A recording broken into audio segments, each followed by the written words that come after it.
Assalamualaikum warahmatullahi wabarakatuh. Alhamdulillah, nahmaduhu wa nasta'inuhu wa nastaghfiruh wa na'udzu billahi min shururi anfusina wa min sayyiati a'malina. Man yahdihillahu fala mudilla lahu wa man yudlil fala hadiya lahu. Asyhadu an la ilaha illallah wahdahu la syarika lahu wa asyhadu anna Muhammadan abduhu wa rasuluh. Allah Ta'ala fi kitabihil karim, ya ayyuhalladzina amanu taqullaha haqqa tuqatih wa la tamutunna illa wa antum muslimun, amma ba'd. Alhamdulillah, ibu-ibu sekalian, pada sore hari ini kita insyaallah akan membahas tentang sifat-sifat wanita penduduk api neraka. Ini kajian buat ibu-ibu, Pak, bukan buat bapak-bapak.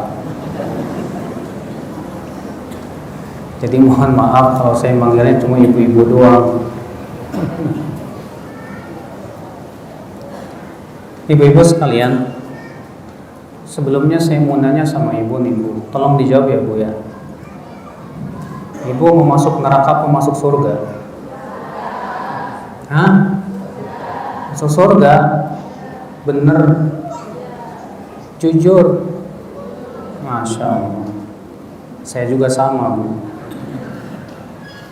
Siapa sih di antara kita yang pengen masuk neraka? Nggak ada.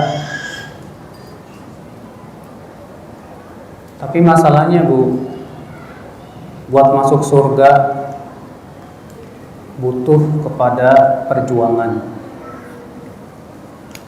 Kalau buat masuk neraka gampang. Kalau ibu pengen masuk neraka gampang, Bu. Silakan berzina, silakan berbuat maksiat, silakan mengikuti syahwat. Dijamin ibu masuk neraka. Tapi untuk masuk surga berat. Kenapa? Karena kata Rasulullah, huffatil jannah bil makarim. Surga itu dikelilingi oleh hal-hal yang tidak disukai oleh jiwa kita. Ibu-ibu, menurut ibu-ibu menaati suami mudah tidak? Bu, kok diem aja? Menaati suami mudah nggak, Bu? Mudah kalau ibu lagi senang. Tapi kalau ibu lagi sebel, disitulah perjuangan ibu untuk menaati suami. Kira-kira kalau ibu lagi senang dipanggil sama suami, "Ma, ambilin kopi dong." Wah, ibu langsung ngambil, Bu. Ya dengan penuh suka hati. Tapi kalau ibu lagi sebel, disuruh sama suaminya, kira-kira ibu gimana?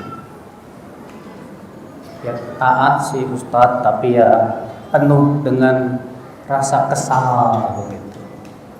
Kalau ibu taat, alhamdulillah, yang masalah ibu ngomel-ngomel.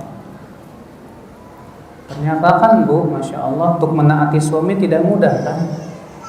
Untuk berbakti kepada suami tidak mudah. Apalagi kalau suaminya kawin lagi. Aduh, pusing. Ya. Sementara kan Allah menghalalkan nikah lagi, poligami. Gimana ya? Udahlah Ustaz, saya daripada di madu mendingan diracun. Coba ibu-ibu sekalian, memang untuk buat masuk surga itu nggak mudah, Ibu. Ya, kata Rasulullah, surga itu dikelilingi oleh hal-hal yang tidak disukai oleh jiwa kita. Makanya Allah mengatakan dalam Al-Quran apa, Bu? Am hasibtum an tadkhulul jannah walamma ya'lamillahu alladhina jahadu minkum wa ya'lamas sabirin. Apakah kalian mengira kalian akan masuk surga sementara Allah belum mengetahui siapa di antara kalian yang bersungguh-sungguh dan siapa yang bersabar.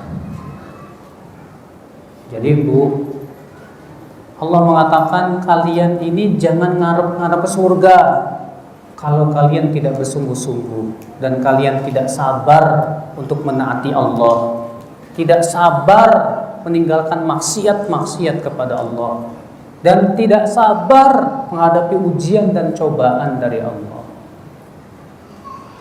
Jadi Bu, untuk masuk surga Bu, syaratnya apa Bu? Syaratnya kesungguhan dan kesabaran. Sungguh-sungguh menaati Allah. Kita pengen masuk surga, sungguh-sungguh dong. Jaga sholat itu, sabar di atas sholat. Nah, ini ibu-ibu sekalian, kalau kita ingin masuk surga. Tapi kalau untuk masuk neraka, sudah saya sebutkan Bu, gampang. Kenapa? Karena Rasulullah mengatakan apa Bu? Wa huffatin naru bisyahawat. Dan api neraka itu dikelilingi oleh syahwat. Api neraka itu dikelilingi oleh hal-hal yang disukai oleh syahwat. Berzina disukai syahwat tidak? Disukai syahwat. Demikian pula berbagai macam maksiat-maksiat. Itu subhanallah, kenapa? Makanya ibu-ibu sekalian, yang namanya maksiat itu kok banyak orang yang melakukannya. Orang yang berbuat maksiat itu banyak yang melakukannya Bu. Kalau ada acara-acara tuh Bu, yang namanya dangdutan, ya, itu nggak usah diundang juga datang, ramai orang. Tapi kalau diundang pengajian, terkadang susah banget. Maka dari itulah ibu-ibu sekalian, seperti apa wanita penghuni neraka? Wanita penghuni neraka ada dua. Ada penghuni neraka yang kekal dalam neraka, tidak akan pernah masuk surga selama-lamanya, abadal abidin. Wanita ini tidak akan pernah masuk surga ibu-ibu sekalian. Itu tolong Pak, anak-anaknya jangan dibiarkan jalan-jalan sana sini, membuyarkan konsentrasi saya. Ibu-ibu dan bapak sekalian,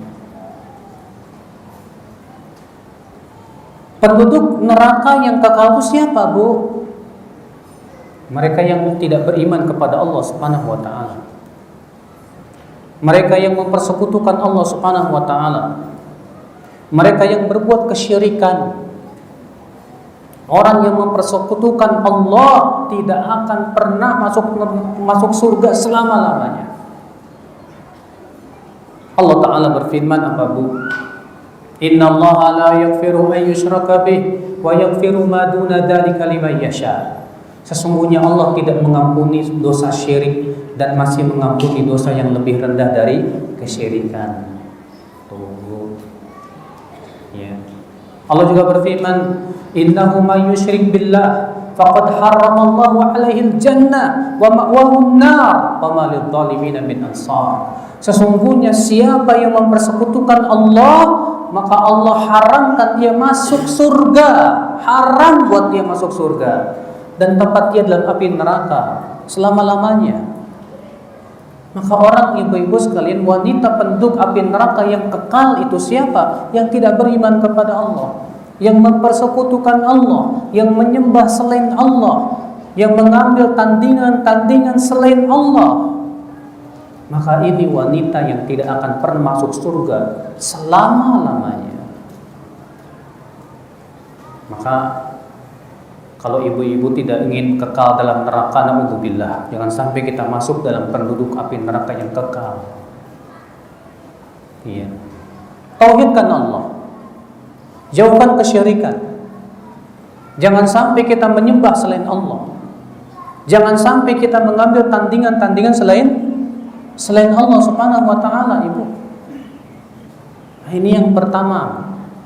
Penduduk api neraka yang kekal dalam api neraka adalah wanita yang tidak beriman kepada Allah, wanita yang tidak mau mengikuti Allah dan Rasulnya, mempersekutukan Allah Subhanahu wa ta'ala, dan ia tidak mau menjadikan Rasulullah sebagai nabinya. Ini yang pertama, yaitu penduduk api neraka yang kekal selama-lamanya. Adapun yang kedua, yaitu penduduk api neraka tapi tidak kekal. Penduduk api neraka tapi apa? Tidak kekal. Kalau tidak kekal artinya apa? Tidak kekal artinya, dia akan diadab dalam api neraka sesuai dengan dosa dia. Nanti setelah dosa-dosanya bersih, baru kemudian diangkat dari api neraka dan dimasukkan ke dalam surga. Mereka itu yang disebut dengan jahannamiyin, ex neraka jahanam. Iya. Ibu-ibu sekalian, kita pun jangan sampai menjadi penduduk yang kedua ini, Bu. Ustadz, nggak apa-apa deh, saya masuk neraka cuma sehari 2 hari kok. Masya Allah, seharinya di neraka kan sama dengan 50.000 tahun. Neraka itu keras siksanya di sisi Allah Subhanahu wa ta'ala. Lalu siapa penduduk neraka? Wanita-wanita penduduk neraka, tapi dia tidak kekal dalam api neraka. Yaitu setiap wanita yang berbuat maksiat kepada Allah, akan tetapi ia tidak mempersekutukan Allah Subhanahu wa ta'ala. Dia menjauhkan kesyirikan, akan tetapi dia mempersekutukan Allah. Dia berbuat maksiat, dia mengikuti syahwat, dia berzina, dia makan riba, dia melakukan berbagai macam maksiat, tapi ia wafat di atas la ilaha illallah. Dia seorang muslimah. Maka yang seperti ini, Ibu, memang tidak akan kekal dalam neraka kalau dia wafat di atas la ilaha illallah. Suatu ketika ia akan diangkat dari api neraka dan dimasukkan ke dalam surga. Tapi dari mana kita tahu, ibu-ibu, bahwa kita dijamin akan wafat di atas la ilaha? Jangan kita menganggap remeh maksiat. Maksiat, kalau kita biasakan terus berbuat maksiat, lama-lama hati kita akan kelam. Akibatnya apa? Ketika hati kita menjadi kelam, akhirnya kita pun diseret kepada kekafiran, diseret kepada kesyirikan akibat maksiat-maksiat kita. Bisa terjadi tidak? Sangat bisa. Kenapa tidak? Makanya Allah Subhanahu wa ta'ala mewaspadai, mewanti-wanti orang-orang yang menyelisih perintah Rasul. Allah berfirman dalam surat Al-Ahzab, "Falyahdharil ladzina yukhalifuna an amrihi an tusibahum fitnatun aw yusibahum adzabun alim." Hendaklah waspada orang-orang yang sengaja menyelisih perintah Rasul. Lihat, Allah memberikan ancaman. Hendaklah waspada orang-orang yang menyelisih perintah Rasul untuk ditimpa fitnah atau ditimpa adab yang pedih. Ibu-ibu tahu makna fitnah itu apa? Imam Ahmad berkata, "Atadruna mal fitnah?" Tahukah kalian apa itu fitnah? Kata Imam Ahmad, al-fitnatu hiya syirk awil kufr. Fitnah yang dimaksud dalam ayat itu adalah kesyirikan atau kekafiran. Seseorang menyelisih perintah Rasul, kemudian Allah jadikan hatinya condong kepada kesyirikan atau kekafiran. Wah, ini bahaya. Maka dari itulah ibu-ibu sekalian, maksiat itu jangan dianggap remeh. Maksiat, walaupun maksiat kecil, jangan dianggap remeh. Karena Nabi mengatakan, "Iyyakum wa muhaqqaratidz dzunub." Hati-hati kalian, waspadai yang namanya dosa-dosa yang dianggap kecil, remeh. Karena perumpamaannya kata Rasulullah seperti suatu kaum yang singgah di sebuah lembah. Masing-masing kaum kemudian mencari kayu bakar, yang satu dapat ranting, yang satu dapat ranting, yang satu dapat ranting, satu dapat ranting. Kira-kira kalau dikumpulin jadi gimana, Pak? Jadi besar. Maka ibu-ibu sekalian, maka penduduk api neraka yang kedua ini, Bu, dikhawatirkan kalau dia menganggap remeh maksiat, dia akan dimasukkan ke dalam penduduk api neraka yang pertama, kekal dalam api neraka. Jika memang ia diseret kepada kekafiran dan kesyirikan akibat maksiat-maksiatnya itu. Nah, lalu apa sih maksiat-maksiat yang sering dilakukan oleh para wanita yang menyebabkan wanita terseret ke dalam api neraka? Yang pertama, dan ini sebab terbanyak wanita masuk neraka, apa itu? Kufur kepada suami. Kufur kepada siapa, Bu? Suami. Ya, sebutkan dalam hadis riwayat Bukhari dan Muslim, Bu. Dengarkan kata Rasulullah apa? Uritun nar, diperlihatkan kepadaku api neraka. Fara'aitu aktsaru ahlihan nisa, ternyata kebanyakan penduduknya wanita. Masya Allah, ternyata kebanyakan penduduknya wanita loh, Bu, api neraka itu. Kemudian Rasulullah mengatakan apa? Apa sebabnya? Yakfurnal ashir, mereka kafir kepada suami. Idza ahsana ahadukum ila ihdahun, apabila suami sudah banyak berbuat kebaikan kepada seorang istri, tsumma ra'at minka syai'an, kemudian si istri melihat satu kesalahan, gara-gara satu kesalahan ini dia lupakan banyak kebaikan suaminya. Dia berkata kepada suaminya, ma ra'aitu minka khairan qat, aku tidak pernah melihat kamu berbuat kebaikan sedikit pun juga. Tuh. Ini sebab yang terbanyak, Bu, yang menyebabkan seorang wanita masuk api neraka itu, Bu, kufur kepada suami.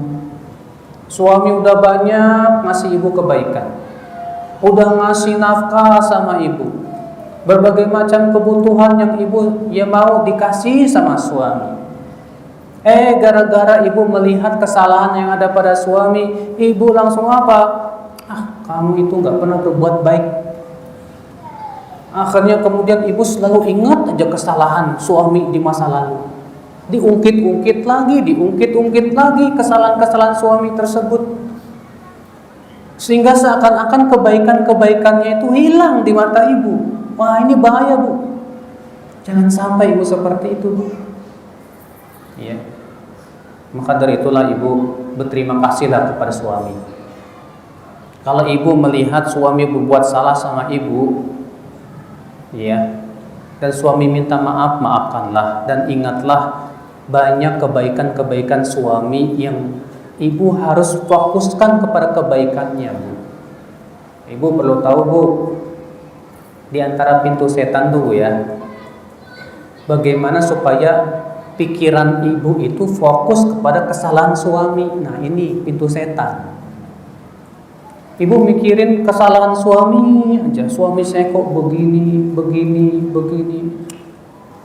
Saya yakin, Bu, kalau ibu sudah mikirin yang ibu pikirkan cuma kesalahan suami, kekurangan suami, lama-lama ibu akan ngelirik laki-laki lain.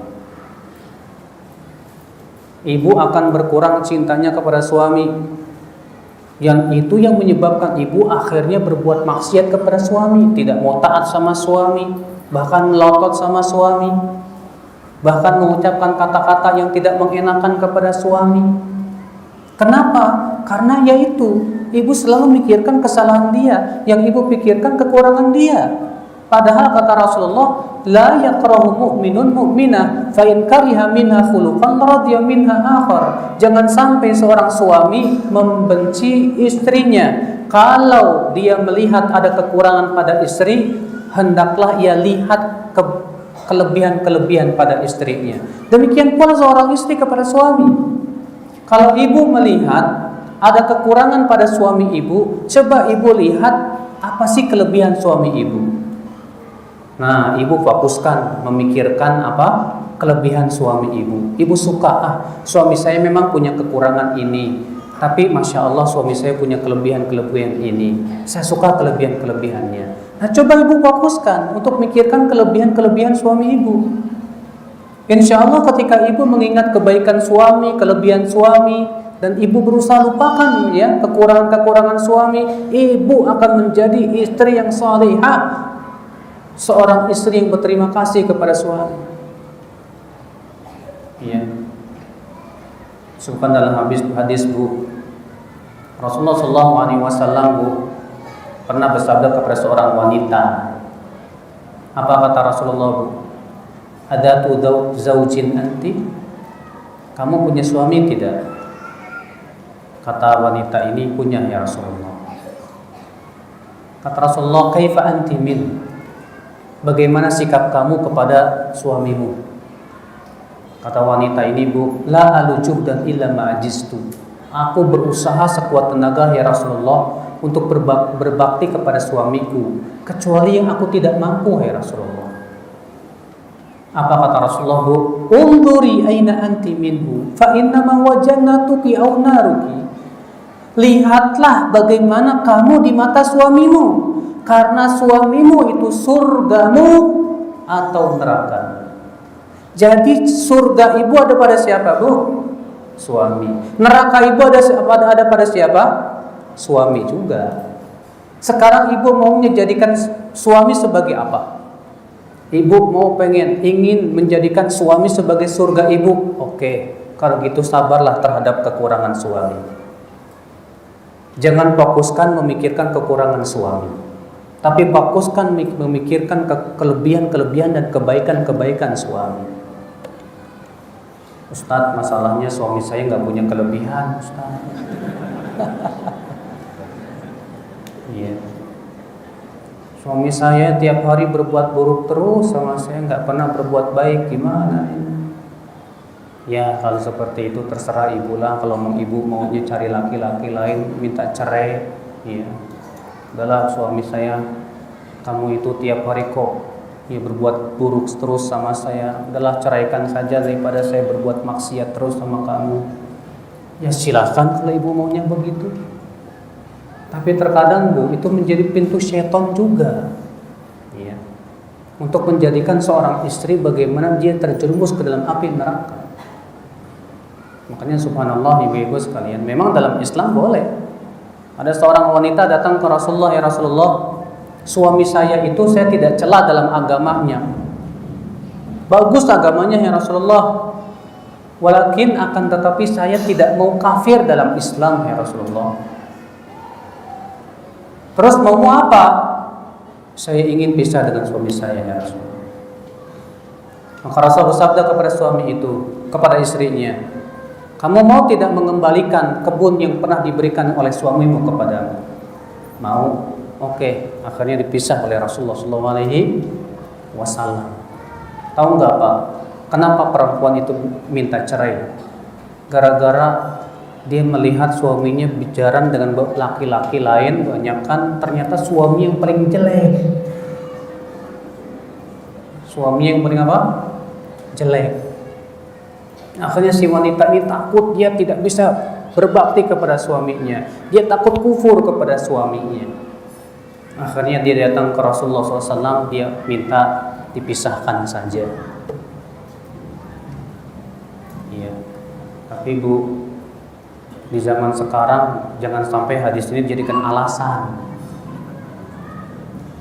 Gara-gara ibu sering main Facebook, gara-gara ibu sering nonton TV, itu di TV banyak yang ganteng mereketeng-teng kayak sekoteng.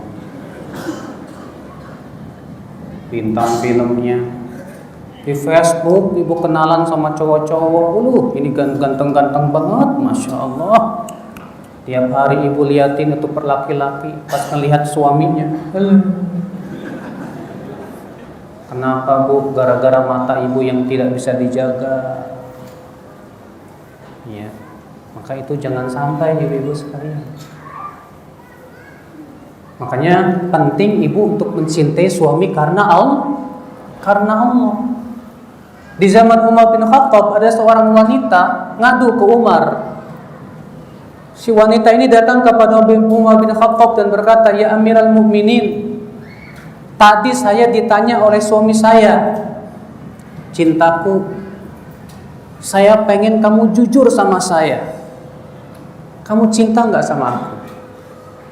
Lalu aku jawab kepada suamiku begini, "Hei suamiku, kalau memang kamu mintanya jawaban yang jujur, baik, saya akan jujur. Sebetulnya saya tidak cinta sama kamu."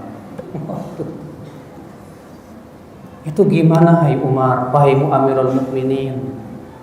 Apa kata Umar? "Kenapa kamu tidak berdusta saja sama suamimu? Berapa banyak rumah tangga yang dibangun tidak di atas cinta, akan tetapi dibangun di atas berharap pahala."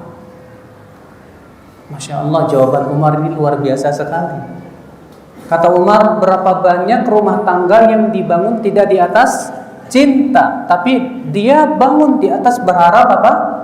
Pahala di sisi Allah Subhanahu wa ta'ala. Nah, inilah ibu-ibu sekalian. Ini ibu ya. Jadi ini yang pertama, kufur kepada suami. Ini sebab yang terbanyak yang menyebabkan seorang wanita jatuh ke dalam api neraka. Suami tidak terima kasih kepada suami, melupakan kebaikan suami. Iya. Nah, ibu-ibu sekalian, makanya supaya ibu berterima kasih kepada suami sudah saya berikan tadi, ibu. Selalu ibu ingat kebaikan-kebaikan suami. Selalu ibu melihat kelebihan-kelebihan suami. Yang kedua, pandangan ibu harus ditahan. Jangan sampai melihat dan terbiasa melihat laki-laki yang ganteng-ganteng. Bu, tahu nggak bu? Ketika Allah mensifati bidadari surga apa? Ya, Allah mengatakan dalam surat Ar-Rahman itu qasiratu tarfi. Mereka itu matanya tak pernah memandang laki-laki lain.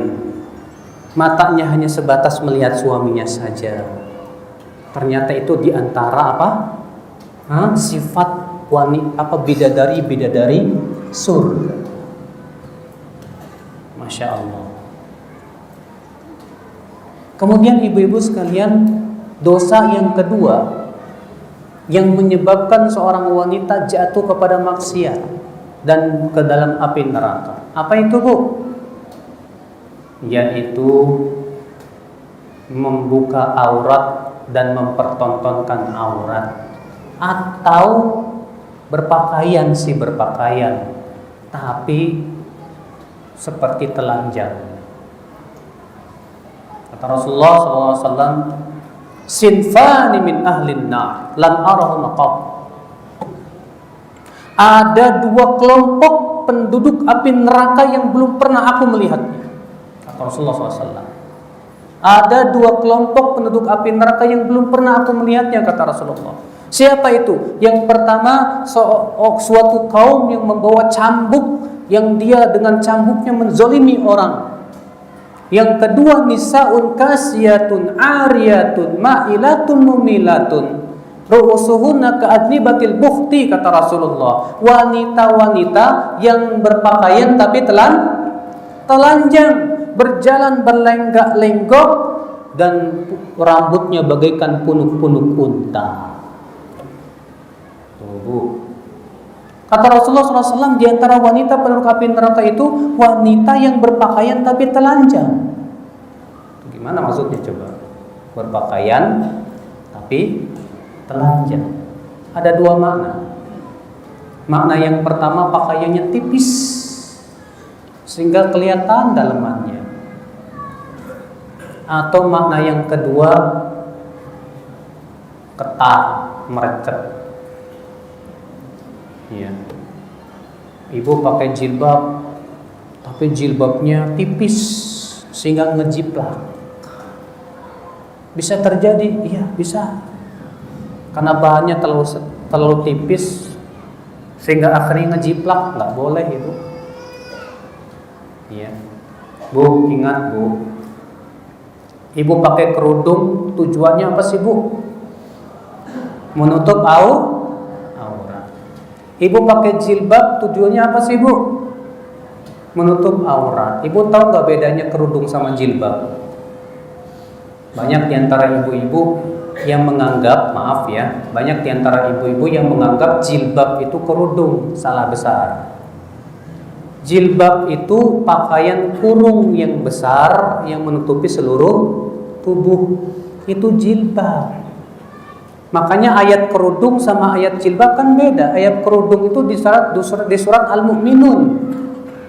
Allah mengatakan wal yadribna bi khumurihinna ila juyubihinna. Hendaklah mereka mengulurkan khumur. Khumur itu apa? Kerudung sampai ke dada-dada mereka. Itu ayat kerudung. Adapun ayat jilbab dalam surat Al-Ahzab ayat 59. Allah berfirman, ya ayyuhan nabi qul li azwajika wa banatika wa nisa'il mu'minina yudnina 'alaihinna min jalabibihinna. Wahai nabi, katakan kepada istri-istrimu dan anak-anak wanitamu dan istri-istri kaum mukminin hendaklah melabuhkan jilbab-jilbab mereka. Apa itu jilbab? Pakaian kurung yang besar yang menutupi seluruh tubuh. Itu jilbab, Bu. Jadi jilbab itu bukan kerudung. Ya. Kerudung itu khimar namanya. Kemudian, Bu, Allah melarang para wanita untuk mempertontonkan kecantikan dan perhiasannya. Allah berfirman, "Wala yubdina zinatahunna." Janganlah para wanita memperlihatkan perhiasan mereka. Perhatikan kata ayat ini, Bu. Janganlah para wanita mempertontonkan perhiasan mereka. Zinatahunna. Ini bentuknya dalam bahasa Arab disebut apa? Kata tunggal yang diidofahkan, maknanya umum. Maka setiap yang sifatnya itu perhiasan dan mempercantik diri itu tidak boleh. Nah sekarang, Bu, maaf Pak Bu aja Bu ya. Kalau di Jakarta itu lagi menjamur namanya kerudung fashion. Tahu nggak fashion? Jadi kerudungnya itu Bu ya macam-macam dah. Dililit-lilit. Wah ya. Jadi tujuannya apa coba Bu? Tujuannya cantik dengan kerudung. Lah ini mau nutup aurat apa mau gimana sih ini tujuannya? Ibu-ibu, kalau ibu-ibu pakai baju tujuannya kelihatan cantik, berarti ibu sudah melanggar firman Allah. Allah berfirman, "Wala yubdina zinatahun." Janganlah para wanita memperlihatkan zinah, perhiasan mereka. Lah kalau pakaian jadi hiasan, tetap haram, nggak boleh. Makanya ibu pakai jilbab, ibu pakai kerudung, ibu pakai pakaian harus sesuai dengan syariat, Bu. Bu, saya mau tanya lagi sama ibu.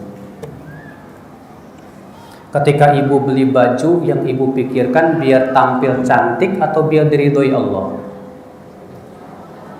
Hah?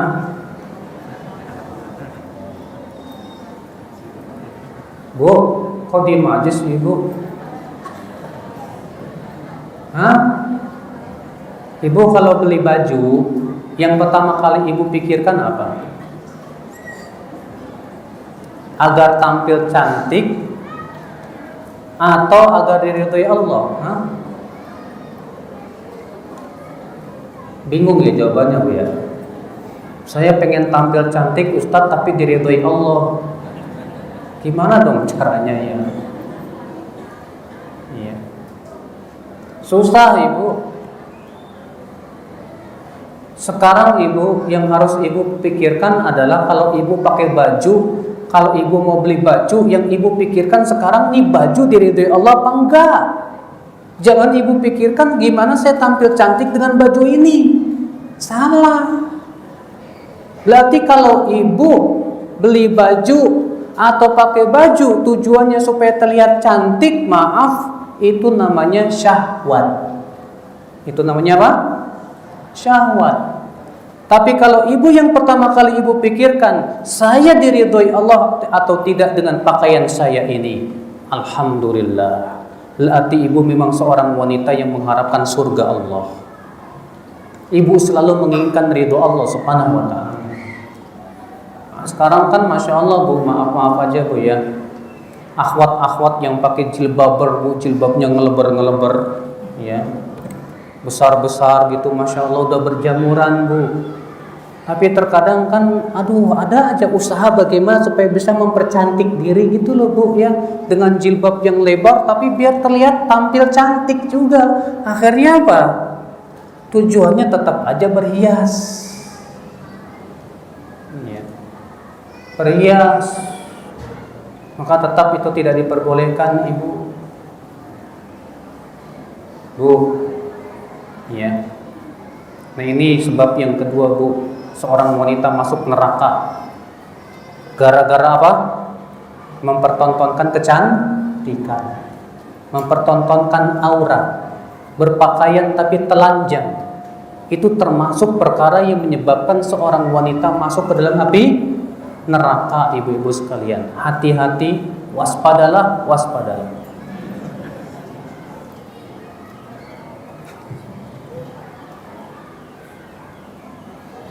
Ibu-ibu sekalian, kemudian yang ketiga ibu-ibu sekalian, maksiat yang menyebabkan banyak wanita masuk ke dalam api neraka. Maksiat yang banyak menyebabkan wanita masuk ke dalam api neraka. Apa do? Ngerumpi, ngomongin orang. Ibu-ibu kalau udah pada kumpul tuh seneng banget ngomongin orang. Jangankan orang, ustadznya aja diomongin. Benar kan Bu? Ngaku, ayo. Ya. Udah kalau udah ngegibah orang tuh asik banget. Ya. Terkadang ada ibu-ibu kumpul ngomongnya kebaikan aja. Masya Allah si fulana orangnya gini ya. Oh Masya Allah iya bagus orangnya begini. Tahu-tahu ada yang nyela. Tapi, nah ini kalau udah ngomong tapi ini udah wanti-wanti nih Bu. Ya. Ada lagi ibu-ibu sebelum gibah pakai mukadimah Bu. Apa katanya? Maaf ya, saya bukannya mau gibah ya. Itu orang gini-gini, itu gibah juga.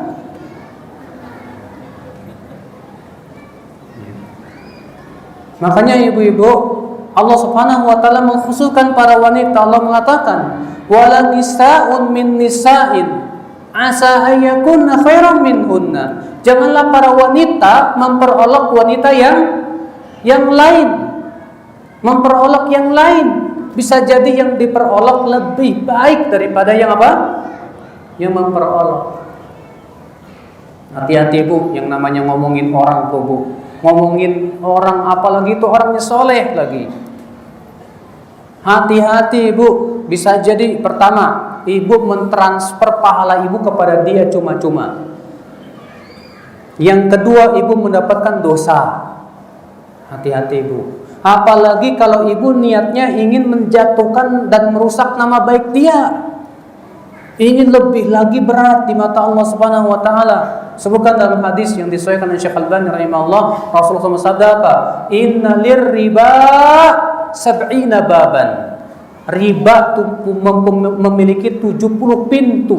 Riba ada 70 pintu. Yang paling rendah seperti dosa mendatangi ibunya. Ya, menzinai ibunya. Dan riba yang paling riba kata Rasulullah, istitalatur rajul ala ardi akhih, seseorang merusak kehormatan saudaranya. Banyak alhamdulillah kaum muslimin yang lari dari riba. Tapi terkadang jatuh kepada yang lebih berat dari riba, merusak nama baik orang lain di Facebook, di media sosial. Tidak boleh Ibu. Jangan sampai ibu-ibu ya lisannya itu mudah Bu gibah orang, hati-hati. Disebutkan dalam sebuah riwayat yang diriwayatkan Abu Daud dalam sunannya Bu. Suatu ketika Rasulullah SAW sedang berada di rumah Aisyah. Kemudian datanglah Sofiyah, istri Rasulullah yang lain. Ada keperluan ingin berbicara dengan Rasulullah SAW. Maka Rasulullah pun berbicaralah sebentar dengan Sofiyah. Setelah Sofiyah pergi, Rasulullah pun datang lagi ke Aisyah. Apa kata Aisyah? Ya Rasulullah, hasbuk min Sofiyati kada. Hai Rasulullah, cukuplah Sofiyah itu begini. Maksudnya, maksudnya Sofiyah itu pendek. Aisyah berkata begitu di hadapan Rasulullah. Hai Rasulullah, cukuplah Sofiyah bagimu begini. Cuma isyarat. Apa kata Rasulullah, Ya Aisyah, laqad qulti bi kalimatin law muzijat bima'il bahri lamazajathu. Hai Aisyah, kalau kamu sudah mengucapkan kata-kata, kalaulah kata-kata kamu dicampur dengan air laut, kotor air laut itu. Padahal Aisyah hanya mengatakan begitu saja. Berat dosa ghibah itu. Makanya disebutkan dalam hadis Rasulullah SAW pernah melewati dua kuburan. Kata Rasulullah, innahuma la yu'adzaban. Dua penghuni kuburan ini sedang diazab. Dan tidaklah keduanya diazab karena apa?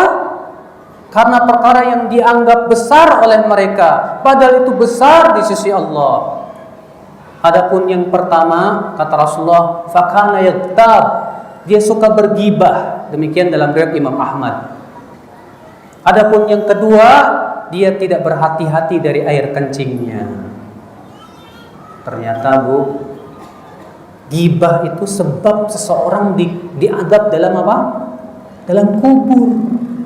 Dalam kubur diadab oleh Allah Subhanahu wa taala. Maka ini dosa yang kedua nih Bu. Yang keberapa? Yang kedua ya? Yang keberapa? Yang ketiga. Yang menyebabkan banyak wanita masuk ke dalam api neraka gara-gara apa? Gibah. Maka hati-hati Bu. Kalau ibu lagi kumpul-kumpul sama teman-teman ibu dan mereka ada yang bergibah, segera ibu pergi. Jangan sampai ibu duduk di suatu tempat yang di situ orang sedang digibahi orang. Jangan. Kalau ibu mau duduk juga, ibu harus mengingkari kemungkaran. Ibu bilang, maaf, tolong jangan bicarakan tentang si fulana bin fulana bintu fulana atau tentang si anu dan anu. Itu gibah haram. Mendingan kita bicara ilmu saja deh daripada kita gibahin orang. Nah, ini Bu, ya. Ini dosa yang keberapa? Yang keberapa, Bu? Yang ketiga. Ya. Dosa yang keempat yang menyebabkan banyak wanita ya masuk ke dalam api neraka.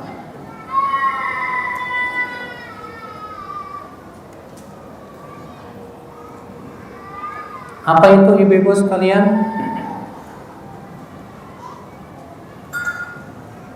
Tidak mau memberikan ASI-nya kepada anaknya. Tidak mau memberikan ASI kepada anaknya. Tapi insya Allah siang ini ibu-ibu jarang Bu ya. Ini biasanya sih Bu ya, perempuan-perempuan yang ingin supaya terjaga bentuk tubuhnya biar tetap bagus. Entah itu artis, selebritis dan yang lainnya. Akhirnya apa? Anaknya nggak disusuin sama dia, dikasihnya susu sapi. Dikasih susu sapi, nggak mau memberikan susu asinya. Makanya disebutkan dalam hadis Bu, Rasulullah SAW pernah diperlihatkan oleh Allah azab-azab dalam kubur. Di antaranya Rasulullah SAW diperlihatkan oleh Allah wanita-wanita yang payudaranya dipatuki oleh ular yang sangat berbisa. Wanita-wanita yang payudaranya dipatuki ular yang berbisa. Ketika Rasul bertanya, malaikat menjawab, itu wanita-wanita yang tidak mau memberikan ASI-nya kepada anaknya. Ya. Kecuali kalau memang nggak keluar ASI-nya, gimana lagi ibu? Ya. Atau karena memang ibu sedang hamil sehingga mau tidak mau ya harus ya tidak menyusui lagi. Kalau memang ada udzur-udzur syar'i ya gimana lagi, nggak masalah. Tapi ini dia tidak ada udzur, dia tidak mau memberikan ASI-nya kepada anaknya. Maka ini termasuk perkara yang membuat si wanita itu diazab oleh Allah di hari kiamat nanti, ibu sekalian. Ya. Yang kelima, dosa yang menyebabkan banyak wanita jatuh ke dalam api neraka. Apa itu? Pergi tanpa mahram, safar bepergian tanpa mahram. Ibu pergi ke Jakarta sendiri tanpa mahram, ibu pergi ke Jawa Timur sendiri tanpa mahram, ke Lombok tanpa mahram. Padahal kata Rasulullah SAW, la yahillu limra'atin tu'minu billah wal yawmil akhir.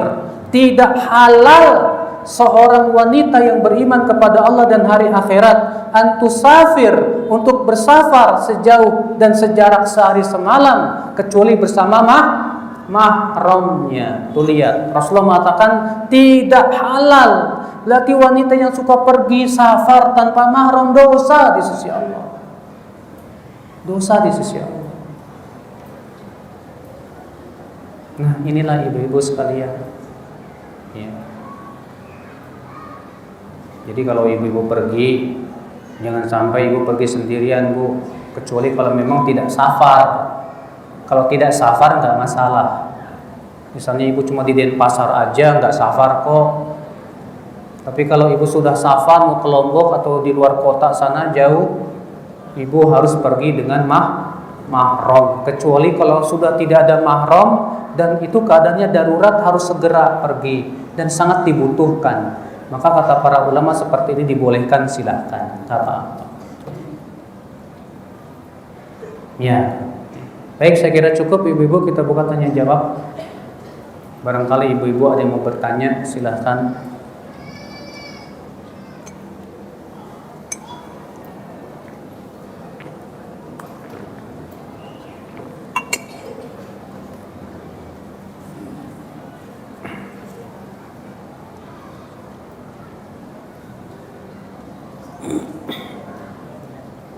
Bagaimana cara bisa menjadi wanita yang selalu istiqomah?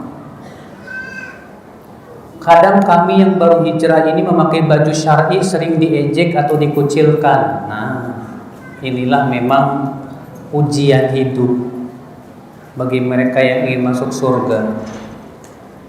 Ibu nggak usah khawatir dikucilkan oleh manusia, asal jangan dikucilkan sama Allah. Dikucilkan sama manusia sama sekali tidak memberikan pengaruh insya Allah buat ibu. Ya. Nggak usah ibu takut dengan ejekan orang, Bu, nggak usah. Makanya Allah Subhanahu Wa Taala, Bu, ketika mensifati orang-orang yang dicintai oleh Allah, siapa orang yang dicintai oleh Allah, Bu? Allah mengatakan wala yakhafuna laumata laim. Mereka tidak takut dengan cercaan orang-orang yang mencerca. Ternyata itu sifat seorang yang dicintai oleh Allah. Tidak takut dicerca ketika menaati Allah. Tidak takut dikucilkan ketika menaati Allah dan Rasulnya. Ini sifat orang-orang yang dicintai oleh Allah. Sabar, Bu, sabar. Kalau ibu dikucilkan, kalau ibu diejek, ibu ingat para nabi terdahulu. Dan ini pahalanya jauh lebih besar daripada wanita yang pakai jilbab tapi tidak dikucilkan, tidak diejek. Makanya ibu sabar, alhamdulillah. Ingat kata Rasulullah, innal islama bada'a ghoriban wa sayaudu ghoriban fatuba lil ghuraba. Sesungguhnya Islam itu dimulai dalam keadaan asing dan akan kembali menjadi apa? Asing. Maka berbahagia, pohon di surga bagi orang yang terasing. Masya Allah. Sabar, Bu, sabar. Ya, tetaplah berjilbab dengan jilbab yang syar'i. Insya Allah kesabaran itu diberikan oleh Allah pahala yang sangat besar berlipat ganda. Allah berfirman, innama yuwaffas sabiruna ajrahum bighairi hisab. Sesungguhnya orang-orang yang sabar itu diberikan pahala dengan tanpa batasan di sisi Allah. Ya. Saya mewakili pertanyaan dari teman saya yang berada di Papua, jauh amat. Teman saya bekerja pada perusahaan yang bergerak di bidang kontraktor, di mana perusahaan tersebut banyak melalaikan praktek suap atau lobby guna memperoleh proyek. Teman saya saat ini resah bagaimana dengan pekerjaannya dari sudut pandang Islam, halal atau haram. Pertama, perusahaan itu bergeraknya di bidang yang halal atau yang haram. Kalau memang itu bergeraknya di bidang yang halal, ya, misalnya pertambangan dan yang lainnya, dan antum pekerjaannya pun halal, insya Allah gaji antum halal. Adapun kemudian perusahaan itu melobi begini-begini dengan cara suap, maka itu dosa di sisi Allah. Nah sekarang kalau ada orang yang menyuap, setelah menyuap dia dapat pekerjaannya halal tidak? Halal, tapi menyuapnya tetap haram dan terkena laknat. Maka dari itu kalau kamu pekerjaannya adalah bukan di bidang suap menyuapnya, kecuali kalau kamu yang ditugaskan untuk menyuap, maka nggak boleh, harus keluar, jangan menanti. Tapi kalau dia ini kerjanya di bidang yang lain, tidak ada sangkut pautnya dengan apa? Suap menyuap, dan itu memang halal, insya Allah nggak apa-apa, pekerja saja. Tapi kalau misalnya dia mau lebih selamat lagi, dia mau cari pekerjaan yang lebih halal, silahkan. Iya. Karena di zaman sekarang ini Bu, Pak, banyak sekali perusahaan yang sulit sekali lepas dari yang namanya suap menyuap. Iya. Bolehkah chatting dengan ikhwan sepintas berbicara atau konsultasi tentang produk yang saya jual? Boleh, gak apa-apa. Ini sesuatu yang sifatnya dibutuhkan. Ya, ibu chatting dengan ikhwan hanya karena berbicara tentang masalah-masalah yang berhubungan dengan produk yang ibu jual. Atau ibu berbicara karena ada kebutuhan-kebutuhan yang lain yang sifatnya manajemen dan yang lainnya. Tapi dengan syarat ibu pastikan tidak terfitnah. Pastikan tidak terfitnah. Ya. Bolehkah memposting foto di sosmed dengan tujuan iklan atau testimoni? Kebanyakan posting foto adik laki-laki saya buat jadi model. Boleh, tidak apa-apa Bu. Kalau itu model pakaian, tapi kalau bisa ya wajahnya diputihkan kayak apa gimana gitu kan. Yang penting kan bajunya. Ya, kalau bisa begitu. Tapi kalau misalnya adiknya laki-laki tersebut dipajang di Instagram atau di Facebook dan yang lainnya, ya sebetulnya boleh-boleh saja selama tidak menimbulkan fitnah. Ya. Karena saya melihat sebagian masyayikh pun juga memajang foto-foto mereka di Twitter, di sebagian media sosial, kayak Syekh Husain Al-Syekh, Syekh Khalid Al-Ambari. Saya ikuti Twitter mereka memajang foto-foto mereka di Twitter itu. Nah, mereka para masyayikh. Ya. Sehingga saya melihat dari sisi ini selama memang tidak menimbulkan fitnah, silakan saja. Asal yang dipajang jangan yang akhwat, nggak boleh kalau akhwat. Karena akhwat itu fitnahnya besar. Kata Rasulullah, akhwat itu datang dengan 4, pergi dengan 8. Iya. Bolehkah kita menghadiri undangan pengajian di rumah teman kita yang ia adalah seorang homoseksual yang belum bertaubat? Sedangkan niat kita menghadiri pengajian itu untuk berdakwah kepada dia agar datang hidayah dan bertaubat. Kalau memang kita yakin mudah-mudahan dia mau berubah, silahkan. Tapi kalau nggak yakin, bahkan malah kamu dipacarin sama dia,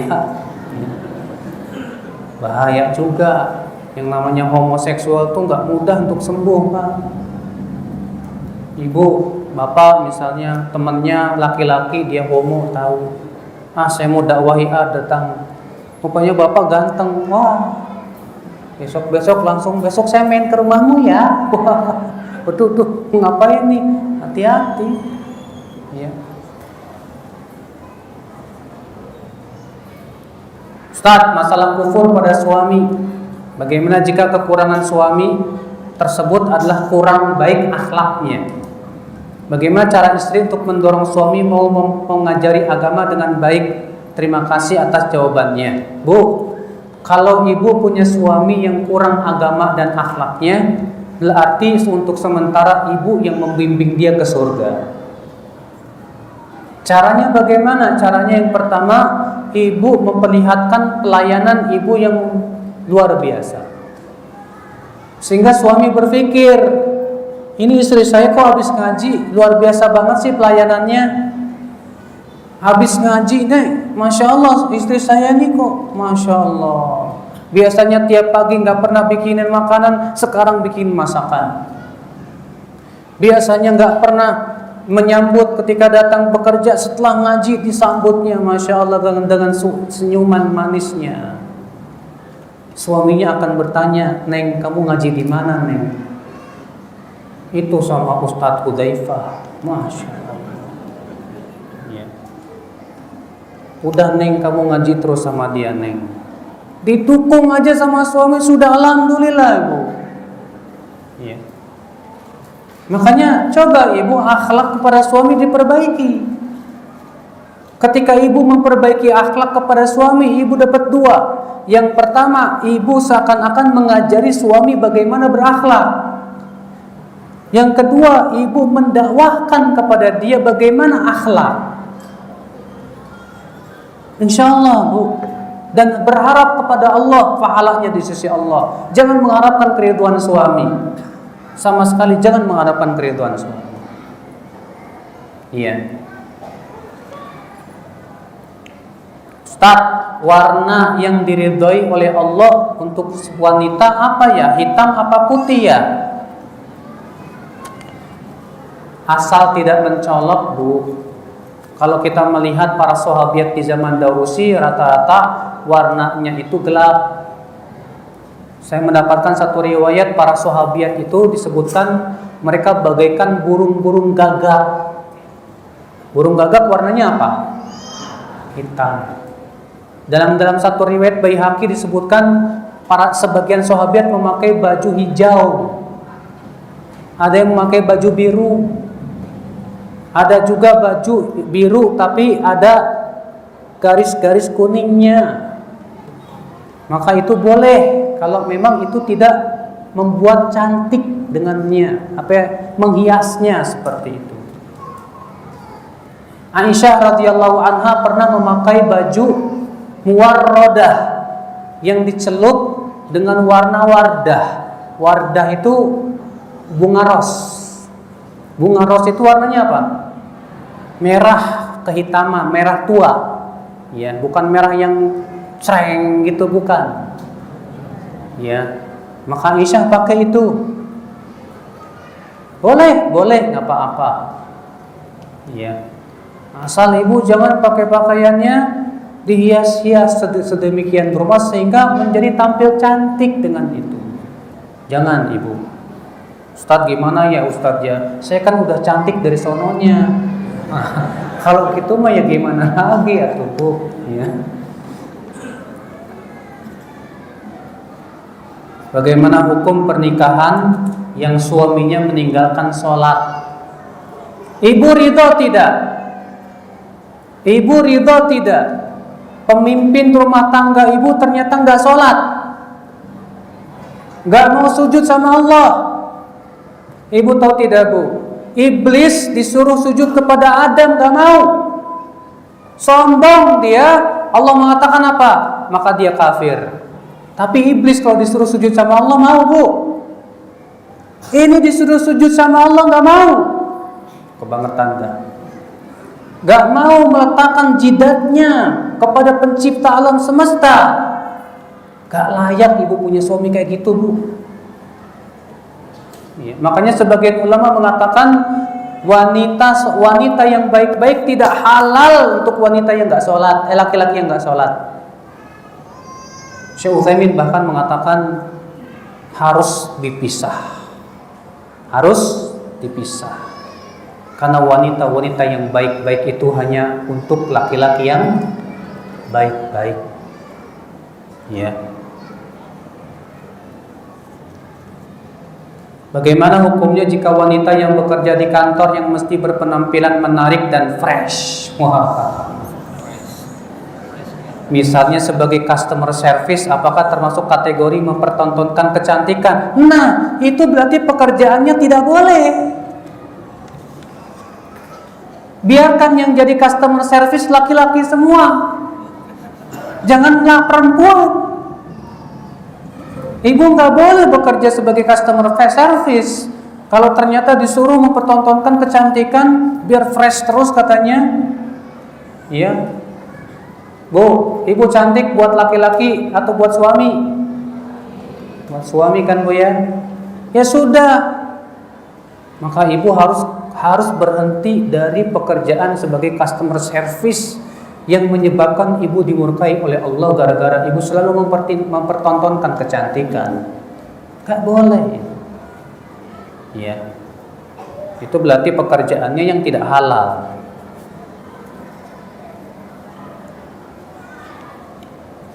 Bagaimana jika perempuan di masa lalunya berbuat syirik tapi sudah bertaubat? Loh, para sahabat kan masa lalunya berbuat syirik semua. Ya tidak? Umar bin Khattab, ya banyak sahabat itu dahulu penyembah berhala semua Bu. Tapi kemudian taubat masuk Islam. Ya, siapapun yang bertaubat, Allah akan ampuni dosa-dosanya. Ya. Apakah harus dipertahankan seorang suami yang tidak pernah memberi nafkah kepada anak istrinya? Ini termasuk udzur syar'i, wanita boleh minta cerai. Kenapa? Karena memberi nafkah itu kewajiban suami.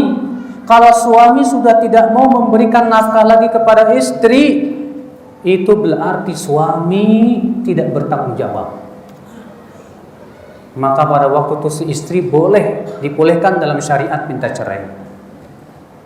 Kecuali kalau istrinya ridho, nggak apa-apa, kamu nggak kerja juga, biar aku yang kerja. Ya, udah kamu sono urusin anak-anak sana, biar yang saya jadi. Ya, cuma masalahnya suami kayak gituan kok nggak punya rasa malu gitu. Kecuali kalau memang suaminya sudah lumpuh atau sakit atau yang lainnya udah nggak bisa lagi, gimana lagi? Ya.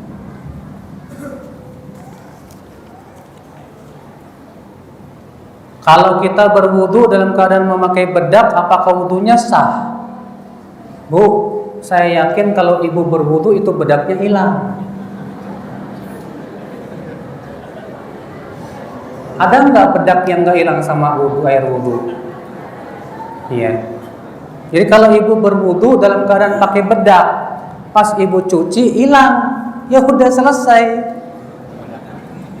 Setelah wudu bedakan lagi. Ya nggak apa-apa, asal bedaknya jangan tebal-tebal Bu, kayak ondel-ondel Bu.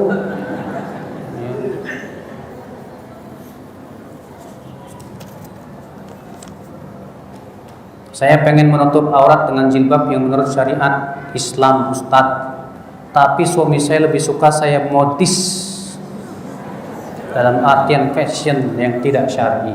Jangan taati suami dalam rangka memaksiati Allah. Bilang kepada suami, Mas, saya tuh cinta banget sama Mas, tapi Allah dan Rasulnya lebih saya cintai. Kamu minta saya modis, tapi ternyata itu tidak sesuai syariat. Saya takut sama Allah. Saya ingin mengikuti Allah dan Rasulnya. Sementara itu jilbab yang fashion itu nggak sesuai syariat. Saya takut kepada Allah. Ya. Sabar Bu, sabar. Saya waktu di Cilengsi Bu, dan memang saya tinggal di Cilengsi. Maksudnya waktu itu ada kajian di Cilengsi Bu. Ada ibu-ibu bertanya begini, Ustadz, saya punya suami nggak mau saya pakai jilbab. Saya punya suami nggak mau kalau saya pakai kerudung. Bahkan dia mengancam saya, kalau saya pakai jilbab, kalau saya pakai kerudung, saya pasti dicerai sama dia. Bagaimana Ustaz? Saya bilang, ibu cinta sama suami? Cinta banget Ustaz. Sekarang mana yang lebih ibu cintai? Suami ibu atau Allah dan Rasulnya? Dia berkata Allah dan Rasulnya. Sekarang mana yang lebih ibu pilih? Allah dan Rasulnya atau suami ibu? Ya Allah dan Rasulnya. Ya sudah Bu, insya Allah Allah gantikan dengan yang lebih baik Bu. Sabar. Dan subhanallah memang benar dia dicerai sama suaminya gara-gara dia nggak mau pakai, yang nggak mau nurutin suaminya. Dia tetap pakai jilbab, diceraikan. Sabar. Dan alhamdulillah diganti dengan yang lebih baik. Makanya nggak usah khawatir Bu, sabar aja. Menaati Allah dan Rasul itu memang masya Allah. Ya.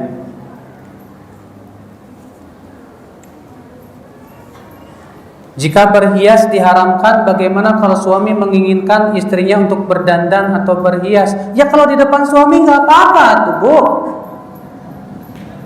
Ya. Kalau ibu berdua di kamar sama suami atau di rumah, kalau bisa ibu berhias, berdandan, boleh seksi, nggak masalah. Supaya apa? Supaya suami matanya nggak kemana-mana. Soalnya Bu, apalagi di Bali, maaf aja Bu, banyak saingan ibu.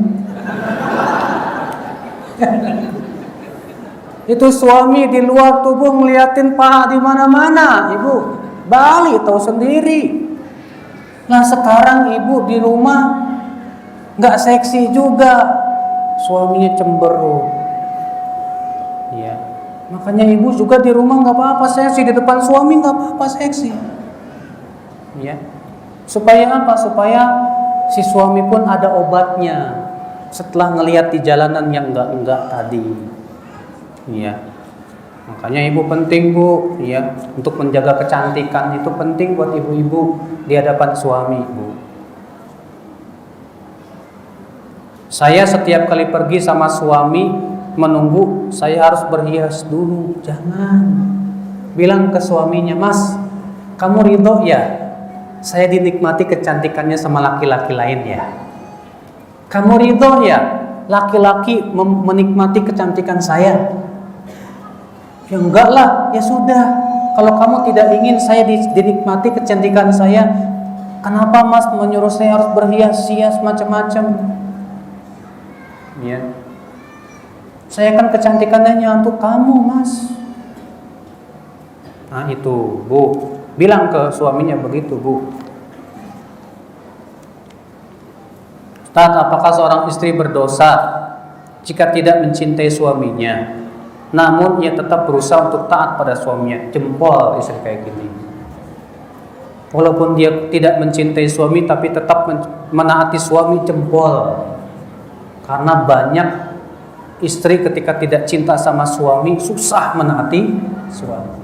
Makanya sudah saya sebutkan tadi perkataan Umar bin Khattab, berapa banyak rumah tangga yang dibangun tidak di atas cinta, tapi dibangun di atas apa? Berharap pahala. Iya. Ustadz, terkadang suami masih bersifat dan bertingkah laku kayak anak kecil. Kemudian kita sebagai istri mengingatkan, tapi suami malah marah dan akhirnya agak bersitegang. Ibu sih, kalau dia memang kayak kekanak-kanakan tuh tandanya pengen dimanja, Bu. Itu wajar kalau suami pengen dimanja sama istri, itu wajar. Gak masalah. Makanya kalau ibu melihat suami kok kayak kekanak-kanakan, ya udah ibu manja aja, dia elus-elus, dicium-cium, gitu napa? Ya, ini maunya suaminya kayak kereng aja, wah, gentle terus di depan. Enggak juga Bu, suami kan manusia biasa. Mungkin waktu kecilnya, masa kecil kurang bahagia, bisa jadi kan, ya. Ustaz, apa hukumnya istri bekerja ke luar negeri sebagai awak kabin haji untuk mengantar jemaah haji ke tanah suci, pakaian berpemakai jilbab, namun pada masa bekerja dikontrak 3 bulan untuk tinggal di luar kota embarkasi haji, sedangkan suami tinggal di Bali. Ampun dah nih istri, dia punya suami kemanain? Demi untuk mencari pekerjaan, suaminya dibiarkan 3 bulan ditinggal. La haula wala quwata illa billah. Tinggalkan pekerjaan itu. Tapi kan yang melayani jemaah haji, hatta itu melayani jemaah haji. Tapi kalau ternyata dengan cara meninggalkan suami itu dosa besar. Dosa besar itu, Bu. Tinggalkan pekerjaan ibu. Fokus jihad untuk menaati suami, melayani suami. Cari pekerjaan yang lain yang halal insyaallah. Ya. Ibu punya apa? Kenalan travel. Enggak perlu ibu pergi 3 bulan begitu. Cari orang-orang yang jamu haji. Tinggal apa? Ya, ke travel ini dapat fee-nya. Dapat juga insyaallah. Banyak travel kok. Kalau misalnya ada yang nyariin jemaah haji dikasih fee nih, buat kamu $100. Satu orang dapat $100 misalnya. Kalau haji biasanya lebih besar lagi. Satu orang bisa dapat $500 misalnya. Iya.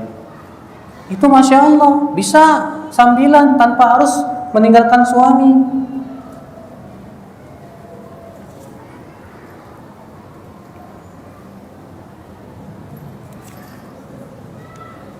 Jika mahram kita tidak bisa mendampingi kita, akan tetapi ada suatu hal yang sangat mendesak itu pergi saat itu, apa harus kita lakukan?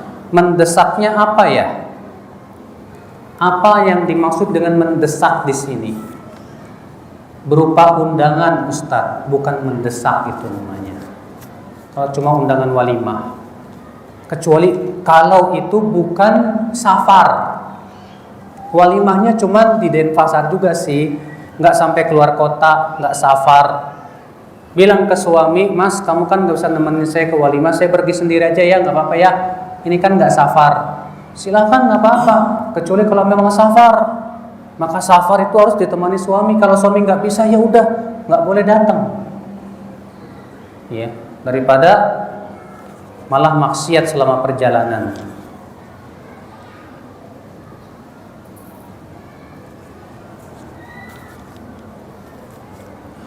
Baiklah, saya kira cukup sampai di sini. Apa tuh? Pertanyaan ibu-ibu. Silakan ibu-ibu.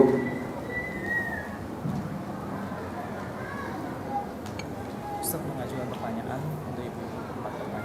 Sudah ada hadiahnya di belakang. Saya disuruh nanya ibu-ibu. Yang dapat, yang bisa jawab dapat hadiah.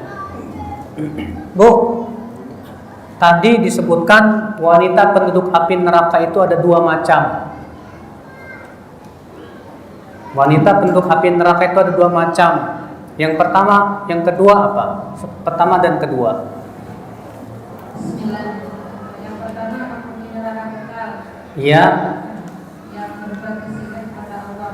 Yang kedua penghuni neraka yang tidak kekal. Bagus, Masya Allah. Maksiat tetapi tidak berbuat kesyirikan. Iya. Dikasih hadiah. Pertanyaan yang kedua, Bu. Sebutkan dosa yang paling banyak wanita masuk neraka gara-gara dosa itu.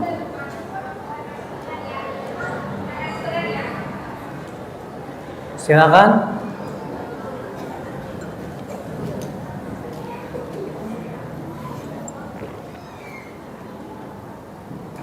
Bismillahirrahmanirrahim. Maksiat yang dilakukan oleh wanita yang pertama adalah kufur terhadap suami. Kufur para suami, udah itu aja. Itu kan pertanyaannya yang paling banyak. Nanti yang paling banyak kan yang pertama. Membuka aurat. Aduh, ditambah lagi 2. Maksiat dan menyebabkan wanita masuk ke dalam neraka adalah ghibah. Iya. keempat adalah tidak mau memberi ASI kepada anaknya. Yang 5, wanita pergi tanpa mahram. Ya.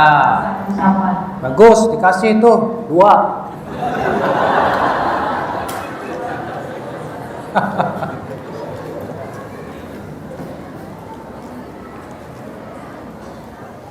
Pertanyaan yang terakhir ibu-ibu.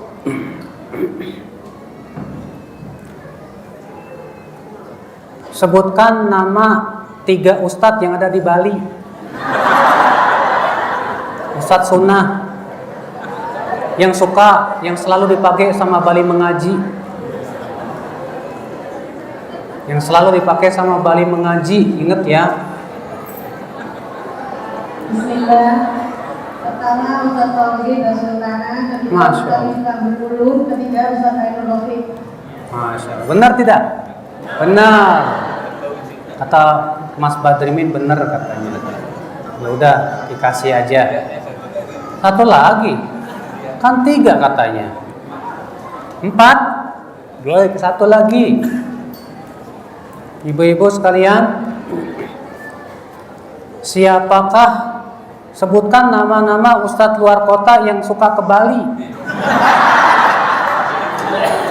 3 orang saja ustadz yang suka diundang sama Bali mengaji. Yang diundang sama Bali mengaji. Itu saya. Salah. Pokoknya selain saya.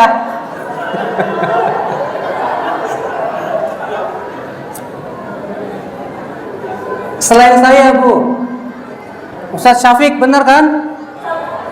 Ustadz Subhan Bawazir betul? Yang ketiga siapa satu lagi?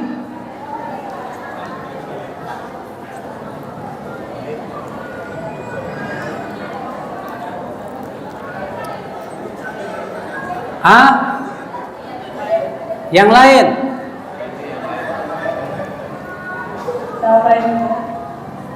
Yang pertama Ustaz Syafiq Esalama. Yang kedua Ustaz Firanda. Yang ketiga Ustaz Subhan Bawazir. Benar nggak?